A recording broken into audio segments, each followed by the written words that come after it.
खबर भदोई से है, जहां भारत सरकार के वस्त्र मंत्रालय के अंतर्गत वस्त्र समिति ने 12 मार्च hotel Pradeep Rajpura bypass road Bhadohi में जूट मार्क इंडिया जेएमआई योजना के अंतर्गत एक महत्वपूर्ण जागरूकता कार्यशाला का आयोजन किया। इस कार्यक्रम का मुख्य उद्देश्य जूट मार्क इंडिया योजना के बारे में जागरूकता प्रदान करना था। जूट मार्क इंडिया योजना 9 जुलाई 2022 को भारत सरकार के वस्त्र मंत्रालय के सचिव द्वारा घरेलू और अंतर्राष्ट्रीय बाजारों में जूट उत्पादों को बढ़ावा देने और पहचान दिलाने के उद्देश्य से शुरू की गई है। वस्त्र मंत्रालय के तहत राष्ट्रीय जूट बोर्ड NIB भारत में इस योजना को लागू करने के लिए जिम्मेदार नोडल निकाय है, जिसमें वस्त्र समिति एक प्रमुख कार्यान्वयन एजेंसी के रूप में महत्वपूर्ण भूमिका निभाती है। यह कार्यशाला जेएमआई योजना के बारे में विस्तृत जानकारी देने और जूट उद्योग में जमीनी स्तर के हितधारकों के हितों की सुरक्षा सुनिश्चित करने के लिए आयोजित की गई थी।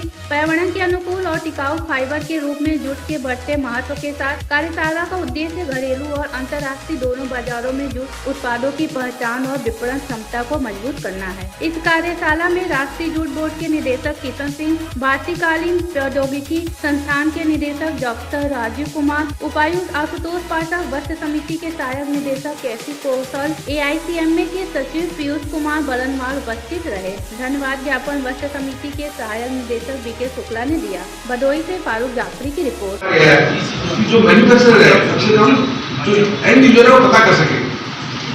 ये तो एंगल हो गया आपका सस्टेनेबिलिटी, ट्रेसेबिलिटी, मार्केटिंग पॉइंट से, लेकिन मैन्युफैक्चरर पॉइंट की जब हम बात करते हैं, मैन्युफैक्चरर जो बिजनेस कर रहा है, लेकिन बिजनेसमैन को ये डर है, ये मुश्किल बात है कि ये टेस्ट नहीं होना चाहिए।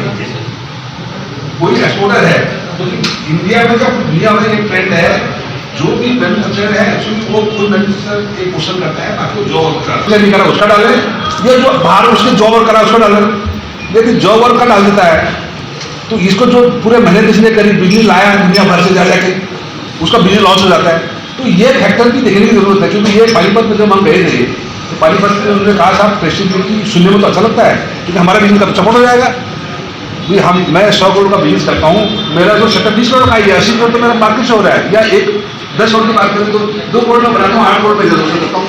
तो ये सब बिजनेस उसका वर्षन भी टूट जाएगा, क्योंकि जो घर में जॉब करते हैं उनके पास इतना इन्फ्रास्ट्रक्चर तो नहीं होता, डिजिटल ऑडिट के लायक तो नहीं होगा, क्योंकि किस इन्वायरमेंट में काम कर।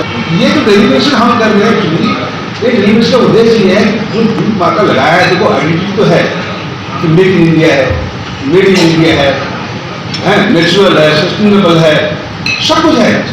इसमें जॉब भी है, वुमेन एम्पावरमेंट भी है, किसान का प्रोडक्ट है, किसान का भला भी है, देश का भला भी है, देश में फॉरेन एक्सचेंज आता है 30,000 करोड़ का, 30,000 करोड़ का, लेकिन साथ में हमको जो बिजनेस कर रहा है उसको भी प्रोटेक्शन देना है। तो वो प्रोटेक्शन तो कैसे होगा, मतलब वो उसको यूज भी करे और उसका बिजनेस भी बढ़े, ब्रांडिंग भी हो, ब्रांडिंग से उसको वैल्यू भी आए, उसको ज़्यादा ऑर्डर भी आए, साथ साथ में उसका जो अपना हित है वो भी प्रोटेक्टेड रहे। तो ये सब जो हम गोष्ठी करते हैं, मीटिंग करते हैं, इनका उद्देश्य यही होता है कि कुछ नया चीज़ ऐसा आ जाए और उसमें हम डालें, क्योंकि ये यानी कि मार्क बन गया तो ये क्लोज हो गया, ये तो इवोल्यूशन स्टेज में है। तो क्या क्या डाला जाए इसमें और क्या एडिशन की जाए। ट्रेसेबिलिटी में जहाँ क्वेश्चन आ रहा है, ट्रेसेबिलिटी क्या कुछ पर्टिकुलर पैरामीटर पर उसको लिमिट कर दिया जाए, तो ये भारत के सामने करेंगे। लेकिन आप लोगों से भी जो मैन्युफैक्चरर यहाँ पर हैं, जो आर्टिजन बना रहा है वो तो चाहेगा मेरा हो, लेकिन अल्टीमेटली जो बिजनेस कर रहा है, जिसका लाखों करोड़ों का स्टेज लगा हुआ है, उसका भी इंटरेस्ट प्रोटेक्ट करना है ना, देश का इंटरेस्ट भी प्रोटेक्ट करना है। तो ये सब मिलजुल के हम जो बातें करेंगे शाम तक, मतलब 1-2 घंटे jute board government of India आज का कार्यक्रम है। नेशनल जूट बोर्ड ने एक jute mark India mark launch किया है। ये जो जूट मार्क इंडिया है, जूट को देश में विदेश में पोजिशनिंग करने के लिए, ब्रांडिंग के लिए किया गया है, जो इस बात का इंडिकेटर है कि ये प्रोडक्ट जेन्युइन है, नेचुरल है, ग्रीन है, कार्बन नेगेटिव है, सस्टेनेबल है और मेक इन इंडिया है। जूट में हम पूरे विश्व में नंबर 1 के प्रोड्यूसर हैं और जूट एक्सपोर्ट में हम नंबर 2 पोजीशन पे हैं और करीब 3,000 करोड़ से ज़्यादा हम एक्सपोर्ट कर रहे हैं। तो तो एक्सपोर्टर जो लोग हैं जो एक्सपोर्ट करते हैं विदेशों में, उनको बार बार एक मन में आता है कि भाई उनकी पहचान हो सस्टेनेबिलिटी की, ट्रेसेबिलिटी की। तो ये सब पॉइंट्स को मन में रखते हुए हमने जूट पार्क इंडिया लोगो लॉन्च किया है।